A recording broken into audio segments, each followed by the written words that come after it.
Agud Moed Raboisai. Leilu Nishmas Chaim Agud the Moed. Today, here in America, it's 5 days in the Omer. In Eretz Yisrael, I mean, today is 4 days in the Omer, but in Eretz Yisrael, it's 5. I hope I didn't ruin it for myself. By the way, there's a guy that was not so affiliated sitting next to me by Myriv, and I said, it's sefirah. So he goes, is today the first day of the Omer? So I looked at him and I said, yeah, today's the first day of the Omer. The guy goes, you're out. I was already out before it even started. It was right before the guy said a bracha. I said, yeah, today's the first day of the Omer. No, but I didn't mean it, and whatever. Okay. So, here's a picture of the one and only Chaim Peretz Levin on Erev Pesach.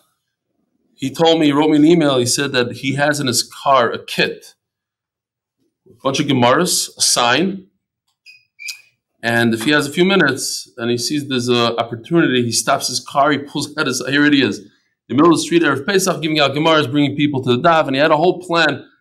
What he does personally is he calls up all these people that he gets to the Daf, he has their number, he calls them up to remind them to keep on going, it's Yantiv, let's go, and he says, if you finish the Masechta, I'll buy you the next volume, or the volume, I'll buy you the next volume with my own money. There's a whole plan. All the stuff. This is, I put this in for you guys. I'm here. Good morning, Rabbi Eli from Hawaii. ניסן Hezroni. Here we go. Hawaii. Good morning, Rabbi Eli. You don't see it, but okay. You can trust me, that's a beautiful view. And Shmaki guy. Dear Rav Eli, this is from Shelly Weiss and Yosef from Dallas, Texas. Last week you were frequently referring to the upcoming 3-day Yontiv as a danger, a risk of falling off the bandwagon. I would like instead to call it an opportunity. Last month I had invited my son to join the Daf from Sotah, as I already would enjoy since his bar mitzvah 8 years ago was Parshas Nasai. As he's a college student and lives out of town, I obviously got to spend very little time with him.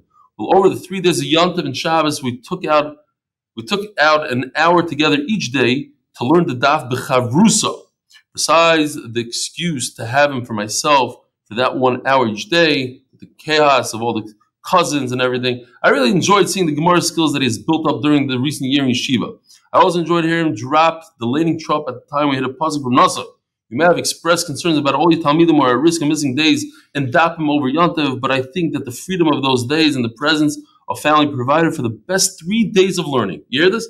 The best 3 days of learning I've had in months. Thank you. It certainly was about the Yomi. Sincerely, Shelly Weiss and Yosef from Dallas, or Yosef from Dallas, Texas.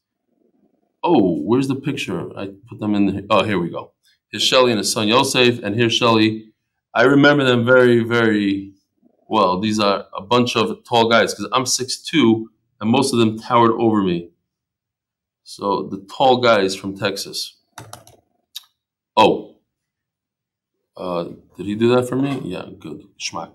This Rabbi says Charlie Harari's father, who owns a pizza shop called Shimon's, and here he is. I'm putting it in because I know it's Pesach, and we're all hungry for pizza, so I figured might as well put it in today.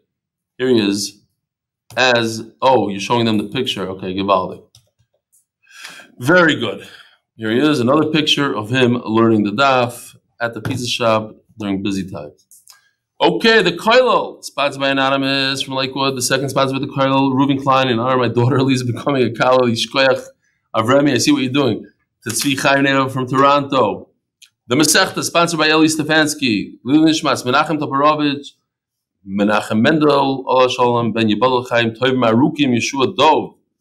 The Paras HaChodesh, Leilu Nishmas Zechariah Ben Moshe. Paras HaChodesh, MDY Family, Leilu Nishmas Chaim Oren, Ben ybl'c Chaim Eliyahu. Paras HaChodesh, Leilu Nishmas Chaim Ben Yosef. Paras HaChodesh, the entire MDY family. The kids are a bunch of MDYers sponsoring the month. Leilu Nishmas Avraham Menashe Ben Moshe Aaron, our good friend Avi Mandelbaum. The day in honor of Rav Eli's soon-to-be existing sefirah beard. Maybe I would have taken it out had I read it first. Alan Gross, I think I know what this is. From some Ivry guy, maybe. Alan Gross, in honor of my wonderful, hard-working wife, Shprintzy, on her birthday. Thank you for all that you do for the family. Second sponsor, we missed you. Maybe you could figure out Here he comes, Rabbi Zayan himself. Third day, so the third sponsor of the day.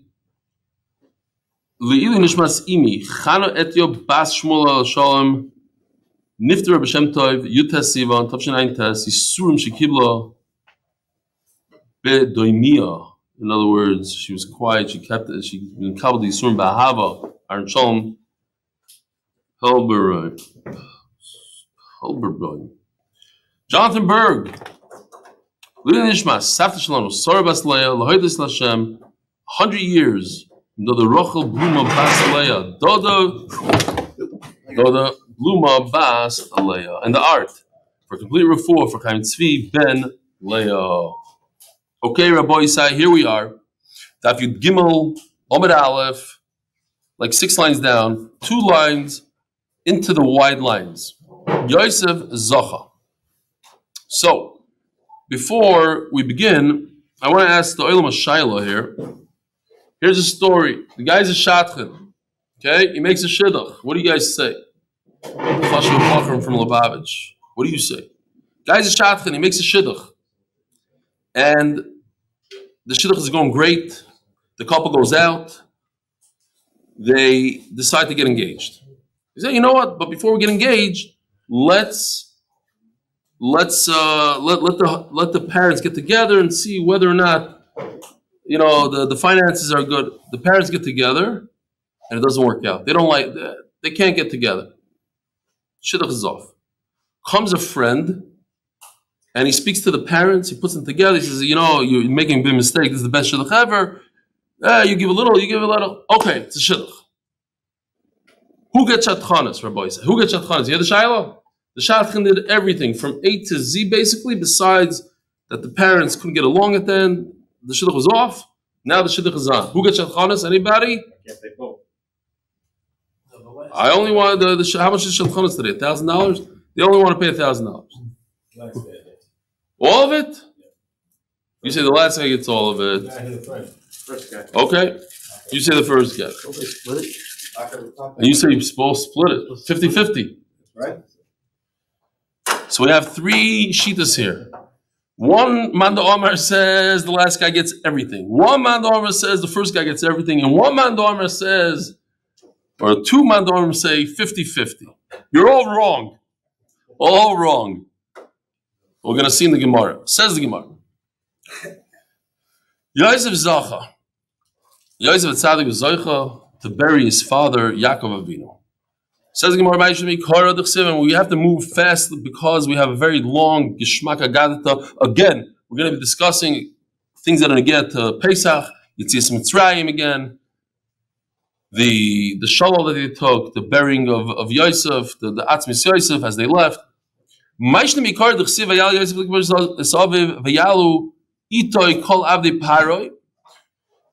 at the pasuk. It says, who went up with Yaakov Avinu? Yosef.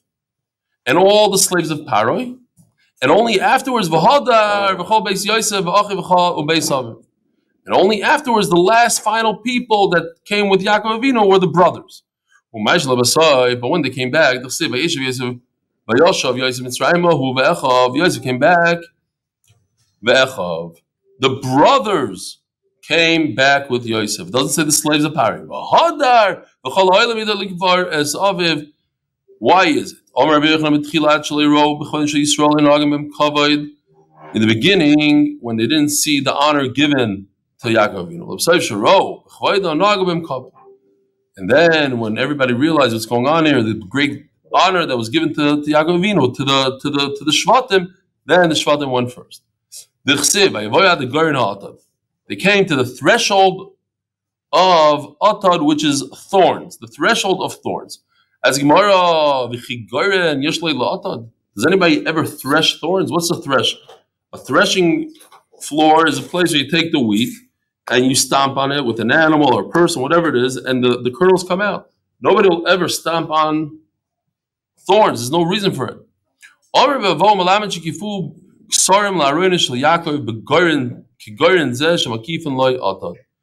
They took the crowns, all the kings put the crowns all the way around the threshing floor.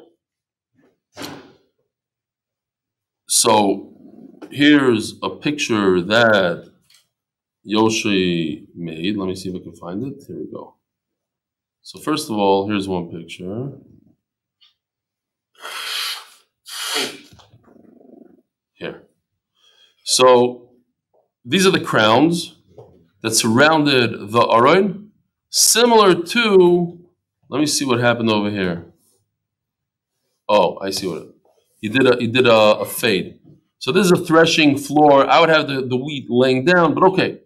This is threshing floor. Now you look at the, we'll see this, as Gemara is going to explain, you see the thorns around the threshing floor. That's like barbed wire that we have today. The Gemara is going to say, Tana, kulam l'mechamabo. All these kings came. Let me see, maybe the Gemara doesn't say it. That basically the thorns, what's going on? That the threshing floor has barbed wire. In those days, they didn't have barbed wire, the metal barbed wire that we have. So they used to take thorns and put it all around something. So over here, you see the thorns that were around the threshing. That's why it says Atad. But just like you put those thorns around the threshing, that's how the crowns of all the kings were around the Aron of Yaakov. Maybe I would have put them on the actual Aron. Okay. Says Gemara.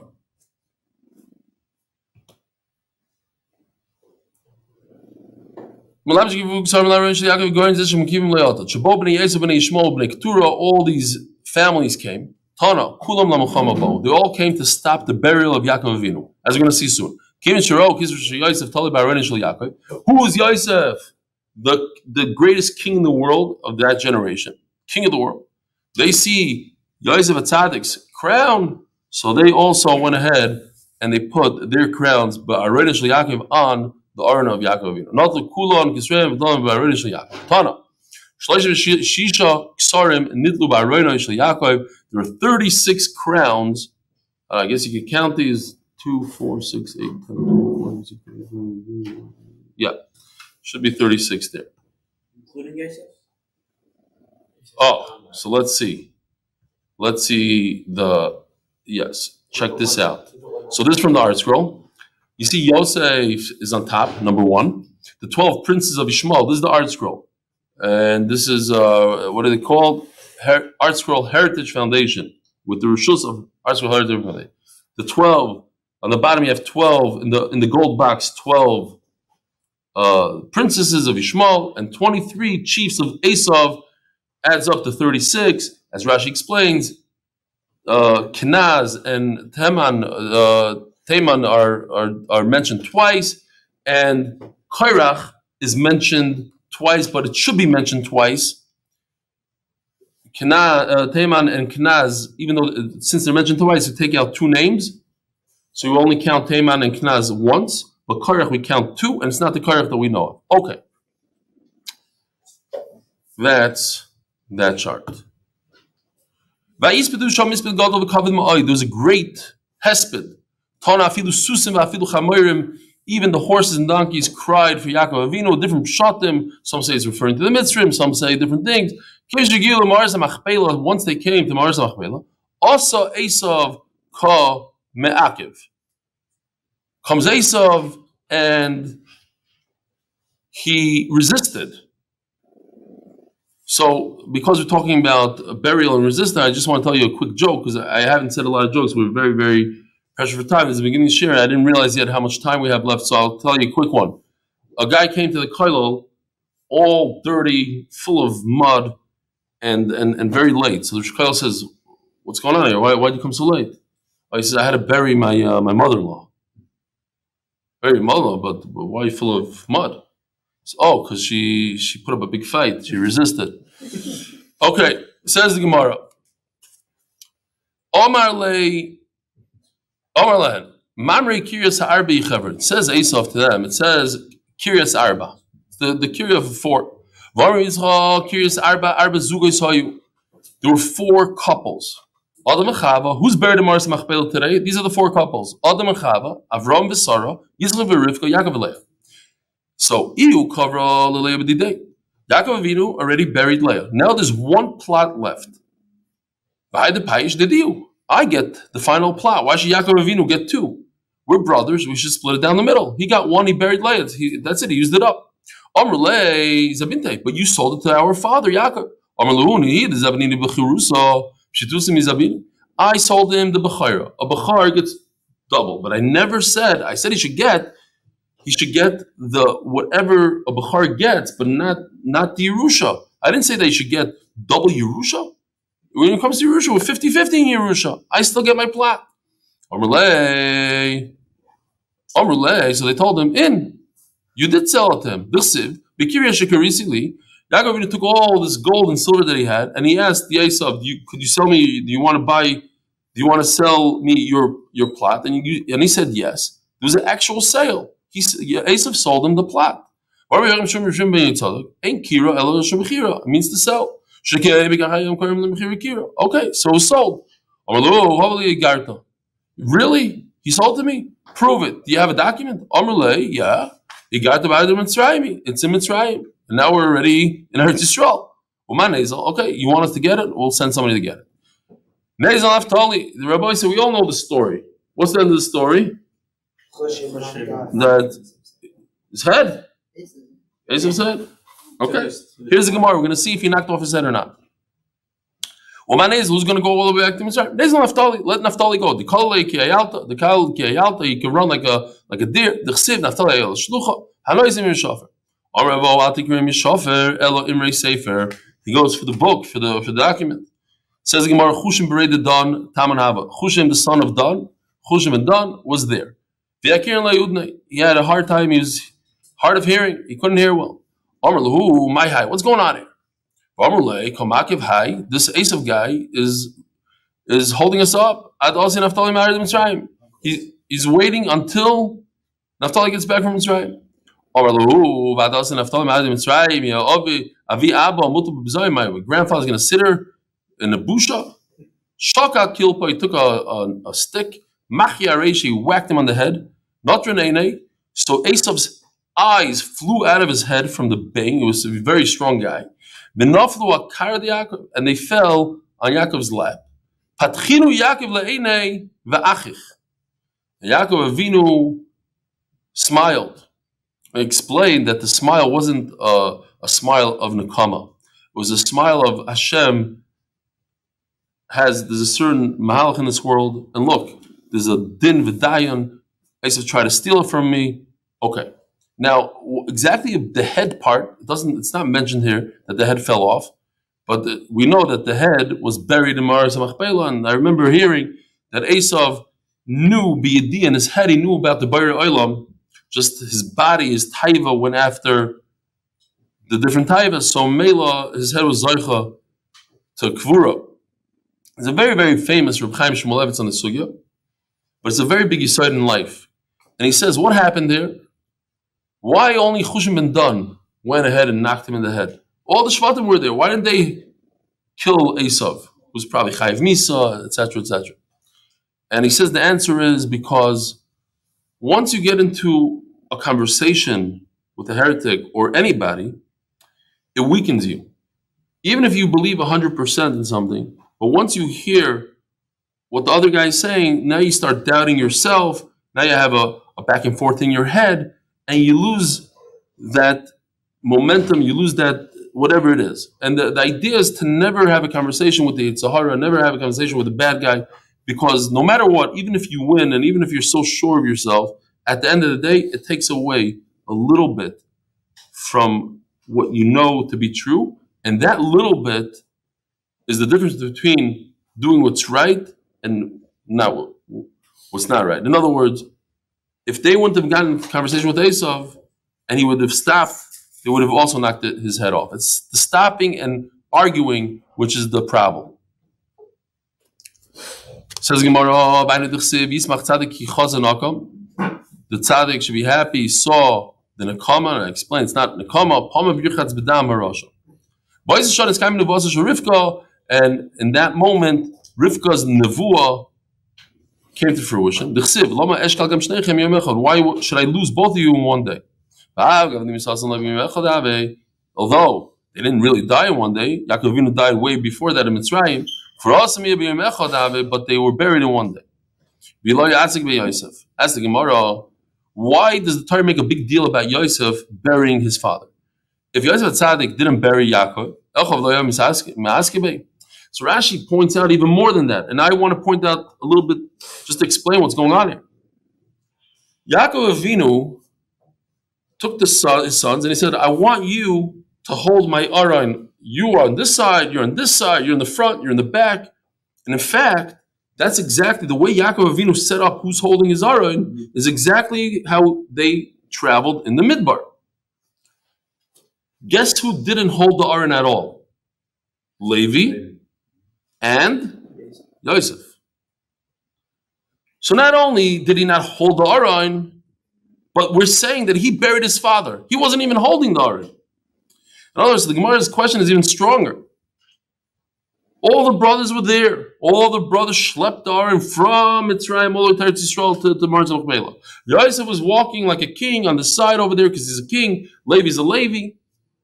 And we're saying that he did it. And if he didn't do it, he wouldn't be buried. Yeah, the kash is even stronger than what it seems like. Look, it says before in the pasuk, they all schlepped the Aron. Amru it's much better for our father that it should be considered in the name of Yosef because he's a king, he's the king of the world, than us simple people, so to speak. So who's greater than Yosef that he should take care of Yaakov Avinu? So now we're going to the part of the Mishnah. The Mishnah says, okay, Yosef Tzaddik took care of the burial of Yaakov Avinu. And because of that, Moshe Rabbeinu took care of the burial of Yosef. And because of that, HaKadosh Baruch Hu took care of the burial of Moshe. So now we're holding the part of Moshe. How much Moshe loved the mitzvahs. They had a mitzvah to take all the gold and silver of the mitzvah. And instead of doing that, Moshe Rabbeinu went, and he took care of a mitzvah of burying Yosef Tzaddik, which wasn't so profitable. He could have made billions, millions by taking all the gold. Is a person who's smart and wise, he'll take a mitzvah instead of the gold. Which is, I'm still saying, it's still a mitzvah. But this is a mitzvah l'shma, so to speak. You don't get any benefit from it. Now, how did Moshe Rabbeinu know where Yosef Tzaddik was buried? Amru, right? So these are all Gemaras that we're very familiar with. We know how it worked, and Moshe Rabbeinu put something in the water, different midrashim, different things. Some of it is here, some of it's not here. Amru, Serach bas Asher nishtairo moisa adar. When was Serach bas Asher born? Was she one of the people coming into Mitzrayim? Yeah. Yes. So we're talking about Yitzias Mitzrayim now, right? We're in Pesach, we're talking about Yitzias Mitzrayim. It's unbelievable. I'm telling you. 3 days of Yitzias Mitzrayim. How many years later was that? 210. So she's at least 210 years old now. She was there already when... Oh. So... Old Yosef Chai. Yeah, she was there. You're right. Old Yosef Chai. Correct. So, and she wasn't a year old then. Yeah. So she's at least 210. Maybe, 220. I don't want to say, I don't know the exact amount. So he goes over to Serach bas Asher. Asher nishtair mois hadar. She was left over from that generation. Do you know where Yosef Tzaddik is buried? They made Yosef Tzaddik a metal coffin, and they planted it in the Nilos, in the Nile.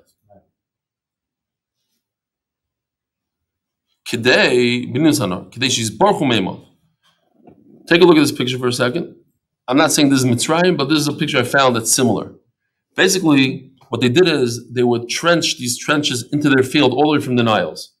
So the Niles would overflow and go through these trenches into everybody's field. That was the great way to irrigate your field. But they needed the water to come up to a certain level. Oh, you don't see it. We see it all. This one works. You could see. Forget it. You don't have to show it. Okay, there's a little. So is it Joseph? Is it? It's the TV or it's the system? It's the splitter in the ceiling. Should I pay for one? I'll gladly pay for it. Seriously. Just have to reset it Okay. afterwards. Fine. So they put Yosef Atzadik in the Niles so that everybody's fields, many miles away from the Nilos, should have a bracha. Now there's a beautiful Tosfos Shantz here. I'm not saying that I could read it here. Maybe I could. Yeah, I have my thing here. Oh, it says like this. Bekitzer, I'll just tell you what it says here. The Tosfos Shantz asks, what happened? Why did Moshe Dafka go to Serach Basasher? There's other people there. He brings different names. Mocher ben Menashe. Okay. He says that Moshe Rabbeinu tried for 3 days straight. 3 days and 3 nights straight to find Yosef. He couldn't find him. And finally, after 3 days, he bumps into Serach Basasher and he asked her and she knew. What you see here is a special thing that we say, I tried for 5 minutes, 10 minutes. 3 days he tried. 3 full days, he says.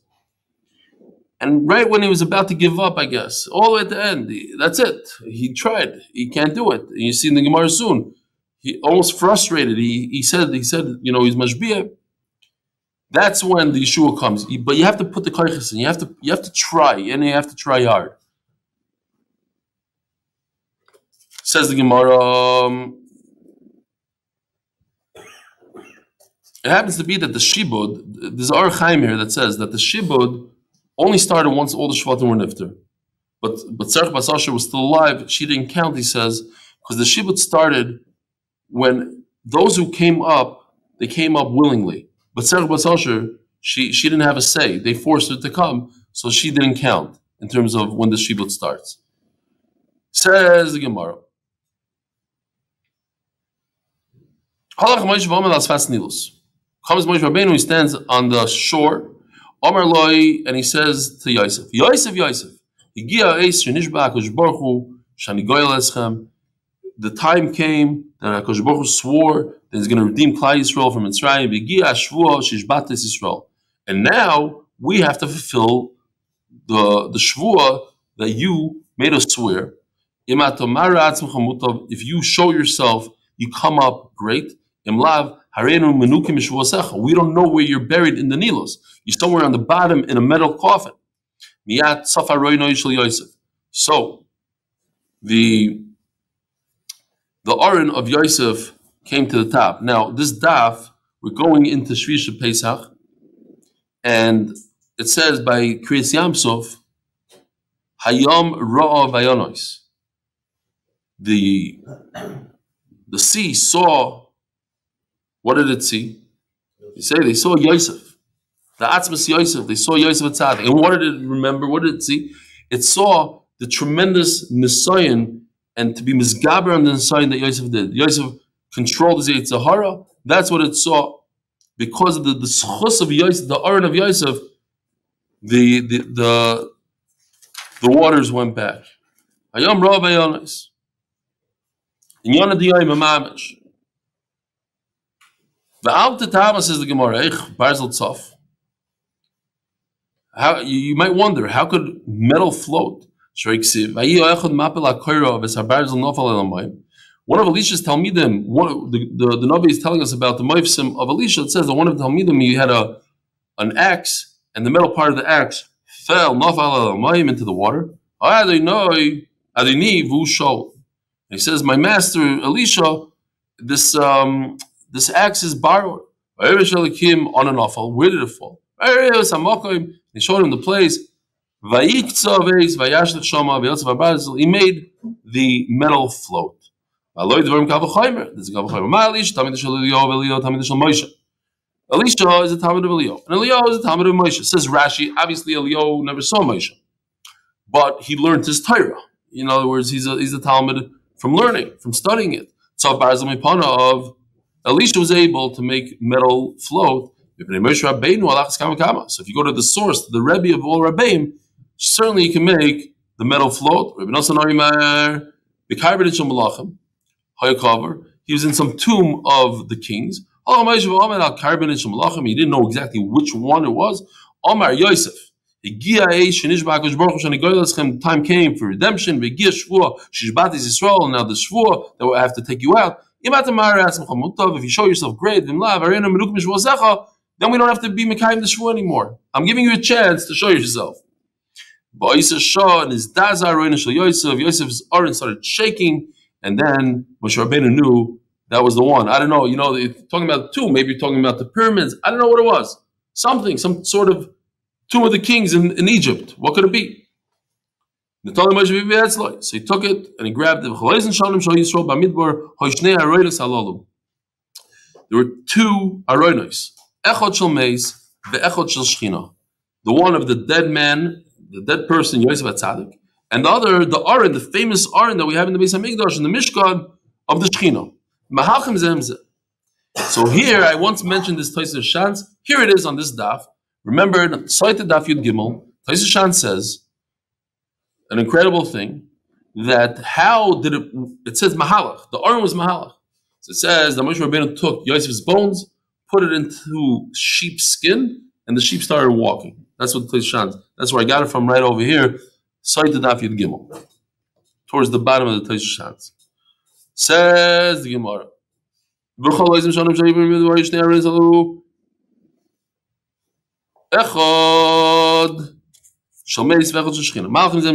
They went together. They were walking. Says the Tosfos Shantz. What do you mean Mahalchim? They walked because he was in a sheepskin, whatever that means. When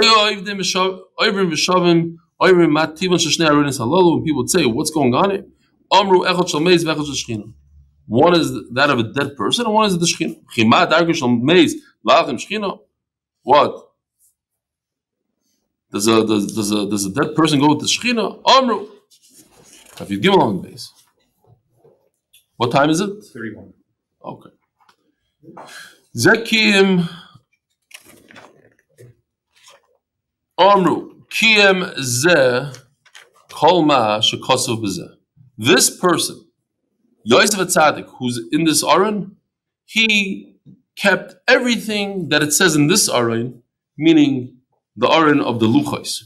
So I think it's good to see Rashi inside. Kiem Ze Ma Shekosov B'Zeh. Top Rashi. It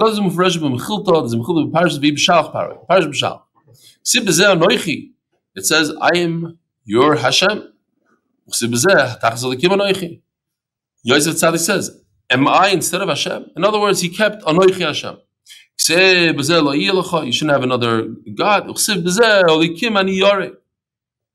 Tzadik said, I am fearful of Hashem. So it says you shouldn't use Hashem's name in vain. So any time that Yosef HaTzadik would swear, he wouldn't say, I swear in Hashem. I swear in the life of Paroi. Great, okay, that's Peseder. In the life of Paroi, but not in the name of Hashem.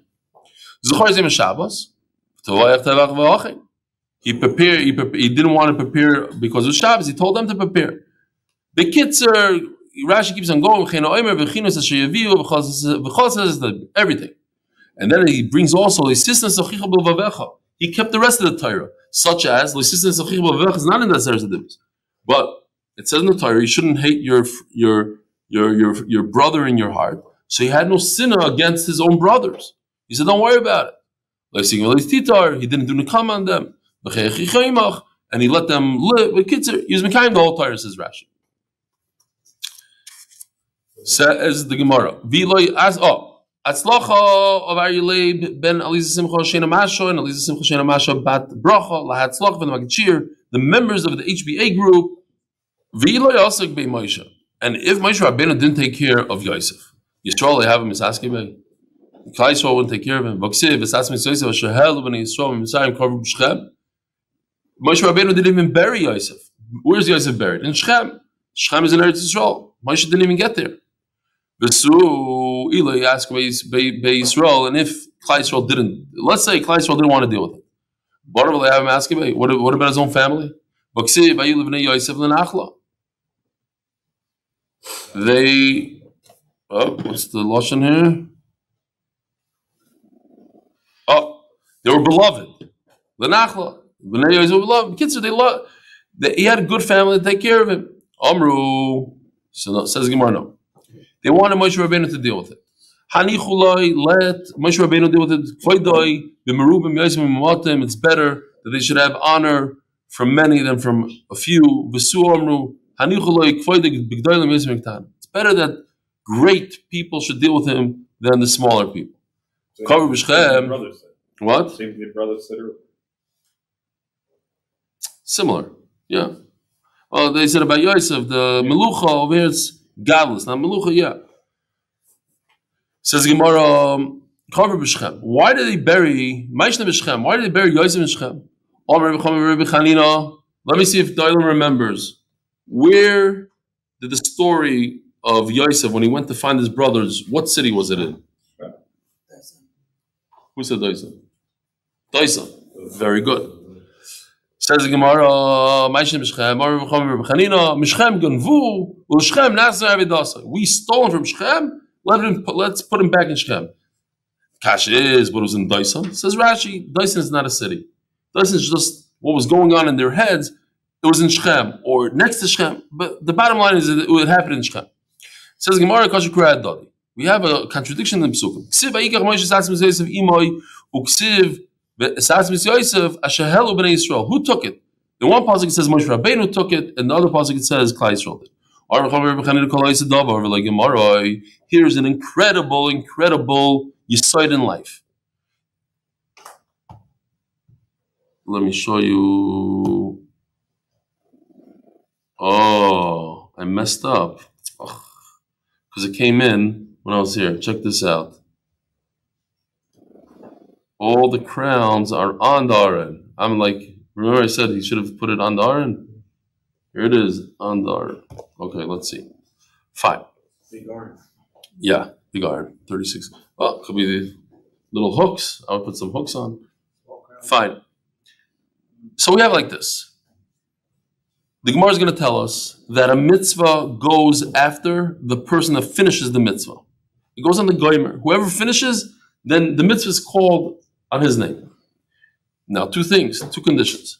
If the first person who started it, he dies like Moshe Rabbeinu, he got sick, he couldn't do it, he's a shaygig, okay, he's still going to get schar for starting it. He didn't finish it. But if a person starts a mitzvah and doesn't finish it, why doesn't he finish it? Because he's lazy, whatever, he doesn't have a really good excuse, then he gets punished in a bad way.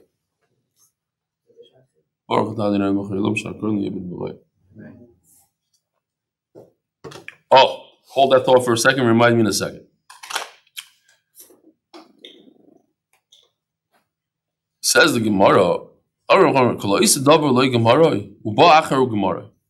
Somebody starts something and he doesn't finish it, and then somebody else comes and finishes. The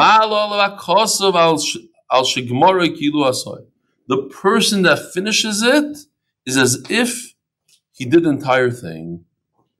So going back to the question of the shidduch.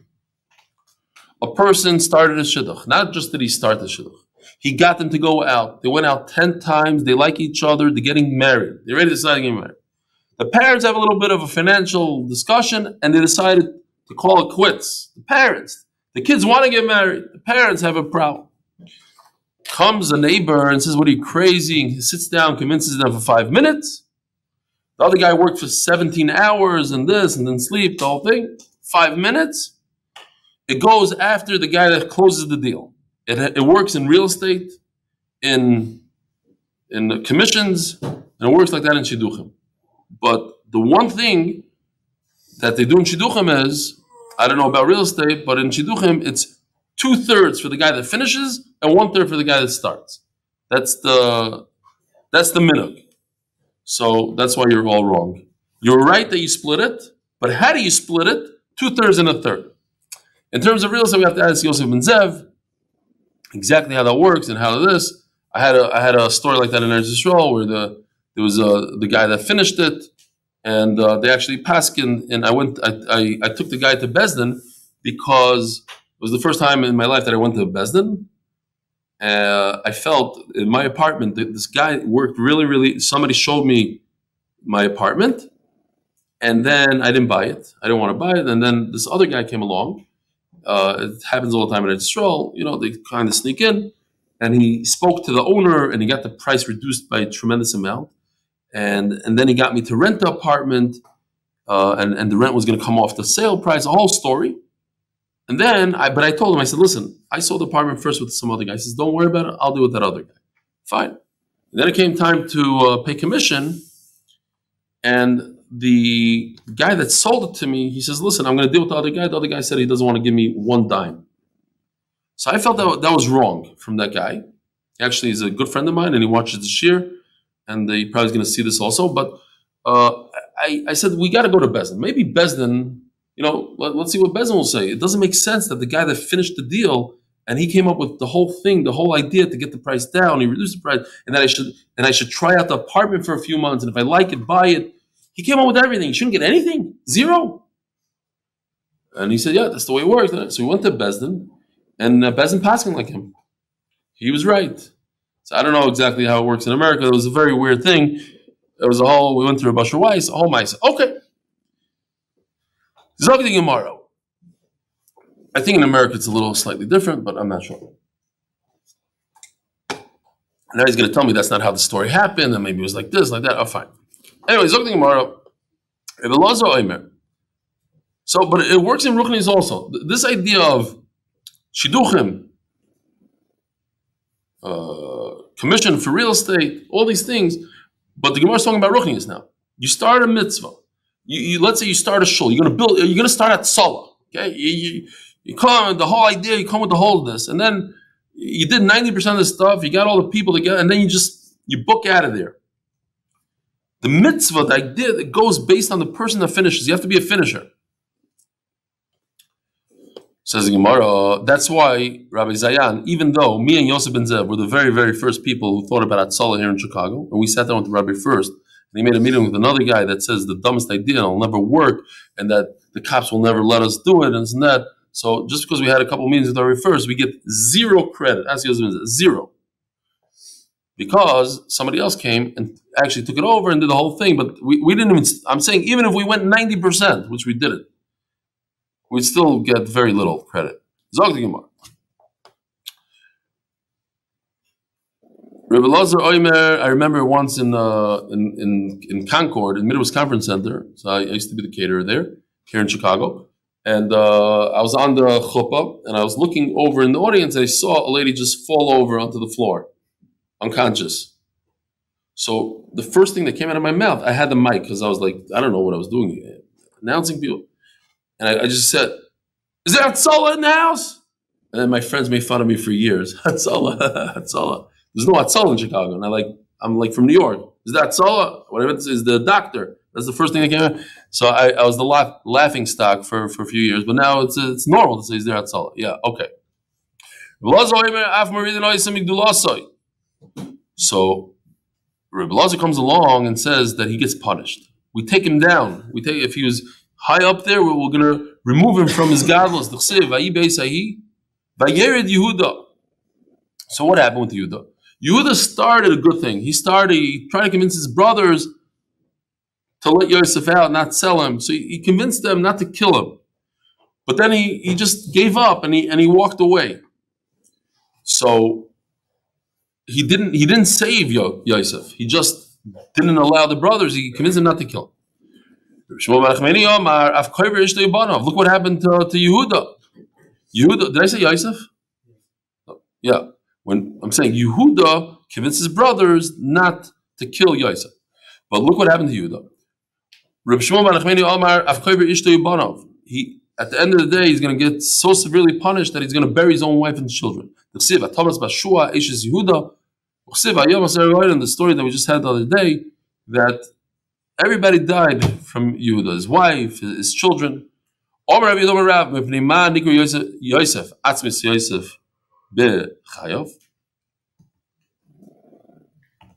here's the pasuk. Vayashba Yosef is bnei Yisrael leimar. Pakoy yifkoy delikim eschem v'alisim it's asmoisay mizah. He calls himself bones. Why? So look at the next pasuk. It says, "Vayomru shalom la'avdecha avinu oidenu chai." So Yosef was trying to find out from the brothers when he's still pretending that he's the king of Egypt and not their brother. He wanted to find out what's going on with Yaakov Avinu.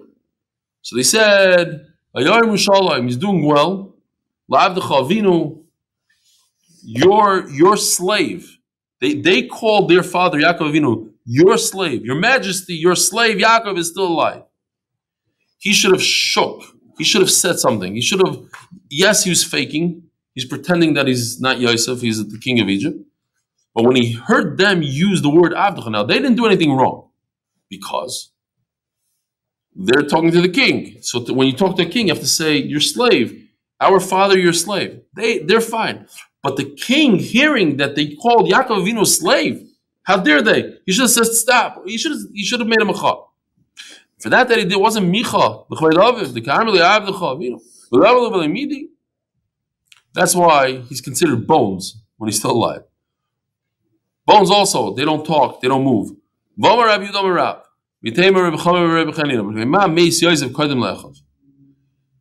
Tzaddik died at least 10 years younger than any of his brothers. Unbelievable thing. Mipnei shehinig atzmoi b'rabbanos.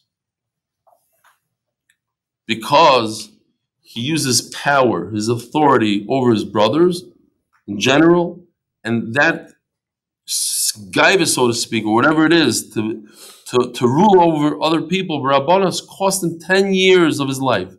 10 years. They say a vitz. They might have some truth. If you look at the Litvish G'daylim, most of them lived to over 100 years old. Yeah?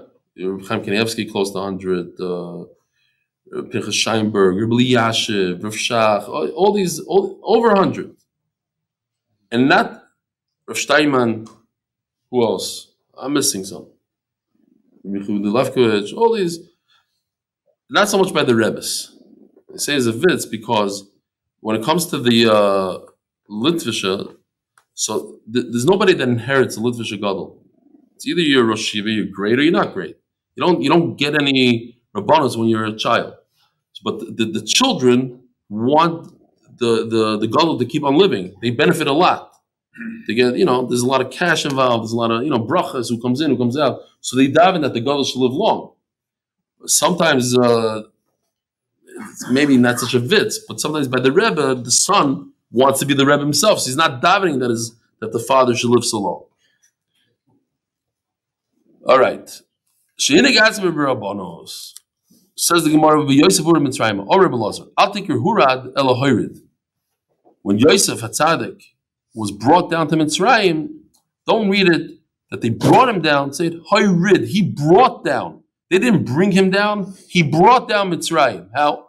Once he arrived there, it was all over for Paroi and his stargazers, all these machashim that he had. He showed them up. They couldn't interpret the dream, and he was able to. So he knocked down all their godless. Who bought him? He bought him for his own personal taivas. He wanted to do an aver with Yosef Tzaddik. Says Rashi, because he was beautiful. He was Mishum Yaifyai. But Gavriel Uperoi. Comes Gavriel and was Misarasim. Mikarach Siv Poitifar. How do we know? Because in the beginning his name was Poitifar. Uvasoiv Poitifera. Added the word Fera. Pera means to remove. He made him Misaras. So then it says that because Moshe Rabbeinu dealt with the Kvura of Yosef, so HaKadosh Baruch Hu dealt with the Kvura of Moshe Rabbeinu, and now we're going to go into Sugya, where is Moshe Rabbeinu buried? I think it was one of the questions in that advertisement about Sotah. You know where Moshe Rabbeinu is buried? No. Where's Moshe Rabbeinu buried? Where's that? You don't know where it is. Okay. Does anybody know where it is? Nobody knows where it is. But there's a sheet that we're going to see that he wasn't even buried. You see? Or, I mean, loy meis. Says the Gemara, Mi lanu gadol min Moshe v'yomer Hashem Eli Rav Loch. Rav Loch. What's this lashon? Rav Loch. Much, it's too much for you. Or Rav Levi. So we have a number of pshatim here. Berav biser, berav bisru. Moshe Rabbeinu used the word Rav, so Hashem notified him also with that word. In other words, it wasn't a good thing. Moshe Rabbeinu shouldn't have used the word Rav. Berav biser, Rav Lochem. When Moshe Rabbeinu was talking to Kairach, he said, what do you need? Why do you have to be the Kohen Gadol? Why do you have to be a Kohen? You have enough. You have Rav Loch. It's too much already what you have. You can't even you can't even take what you have. What do you need more? You're a Levi. You have all these mitzvahs. And as Rashi explains, he shouldn't have used such a... Yeah, he was right. And he had to argue with Kairach. Kairach was wrong. But he should have used a better lashon. Berav bisru. So therefore Hashem paid him back by saying Rav Loch. Rav Loch. Dovach, another pshat. Rav Loch. Rav yesh Loch. You have a master. You have a Rebbe. Umanu, Yeshua. When we have Yeshua, is going to take over. Dovach, Rav Loch. Shlo yoimru Rav kamakosha. Moshe Rabbeinu said in Dam for Klai Yisrael, 510 or 15? 510, right? Country fast. This is 515? 515. And Hashem said, Rav Loch, stop. It's too much what you're doing. Why? Shelo yoimru harav kamakosha. Look. The master is tough, stubborn. V'talmid kamasarvan, and look how stubborn you, Moshe Rabbeinu, are. It's not good for people to talk like that. He keeps on going and begging. He keeps on denying. Says the Gemara, v'kol kach lama. Why did HaKadosh Baruch Hu treat Moshe Rabbeinu kechut asayir like that and punish him on the smallest of the small? Torah the very Bishmal, it's a great lashon. Lepum gamla shichna. As strong as the camel is, that's how much you put on top of him. That's how much you weigh him down with you burden him. If he's a very strong camel, you put 1,000 pounds. He's a weak camel, 500 pounds. Moshe Rabbeinu was very, very strong in terms of his personality, in terms of his kedusha, his tzidkis. So HaKadosh Baruch Hu is able to be medaktik k'chut t'sayra. A guy that's not holding b'chlal, stam a oisvar, if he doesn't chap between day and night, so HaKadosh Baruch Hu is not going to be medaktik k'chut t'sayra. He's a nebach. B'chal Shabbos, okay, fine, but not. You said Rav Loch instead of a different lashon. Not. As we had the other day. Moshe Rabbeinu said, I'm 120 years today. Why say Yom? What time is it? 52. Ooh. Today, Hayoim. I was born on Zayin Adar, and that's when I'm going. Today is Zayin Adar. Finishes off the years for a tzaddik on the exact day. I'll fill in your days. He says, Moshe Rabbeinu, I can't come in and out. Means literally I can't walk.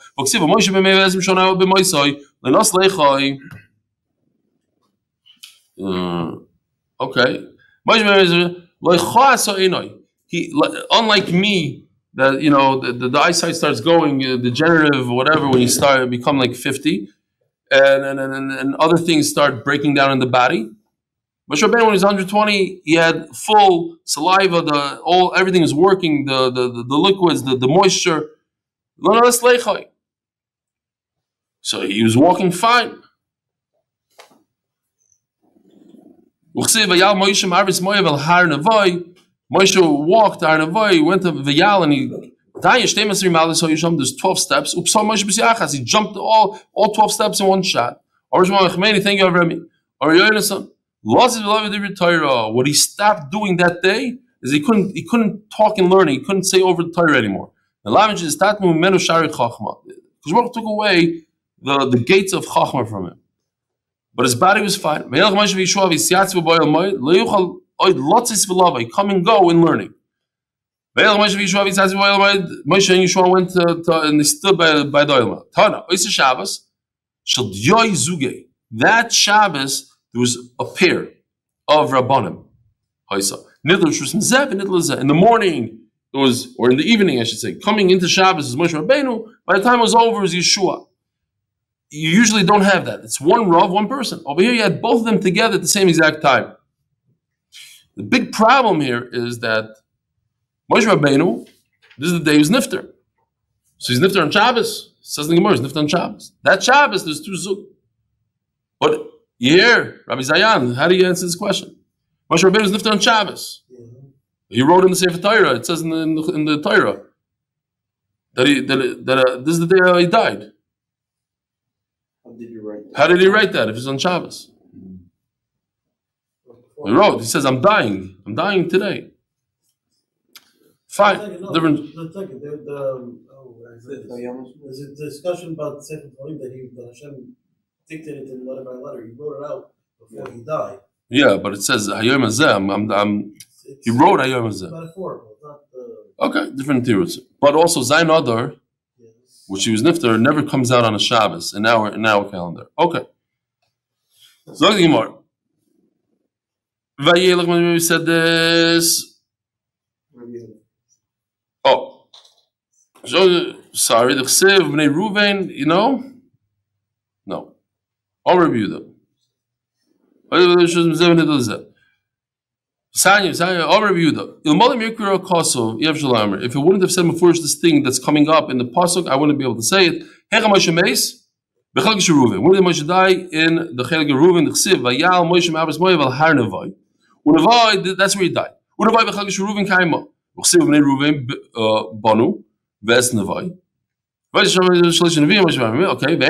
where is he buried? He's buried by God. What's the distance from the place that he died until the place he was buried? Like 2-3 miles, 4 kilometers approximately. How did he get there? This nobody would be, a human being couldn't say this if it wasn't written before. This part. The Moshe Rabbeinu Kaviyachol was in the knaf of the Shechina.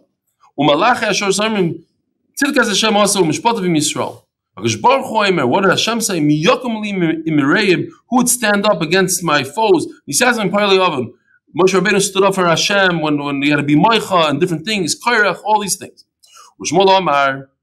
What did Hashem say? Who knows how to make a compromise between Hashem and his children? Where we find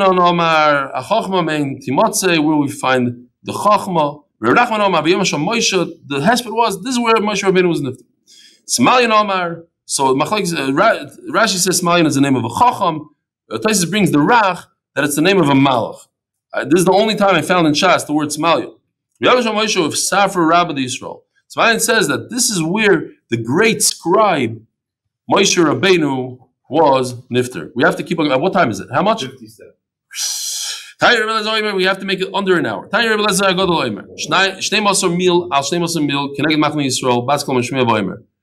A large portion. There was a baskel that came. The great whatever you want to call it, Safra Rabba of Klal Yisrael. Some say Moshe didn't die.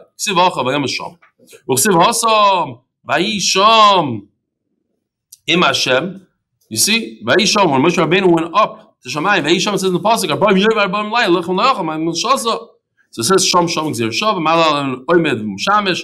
He stood there and he served Hashem. Afkan Oimed Umishamesh Rabboisai. Have a wonderful Moed. Have a Gevaldik day.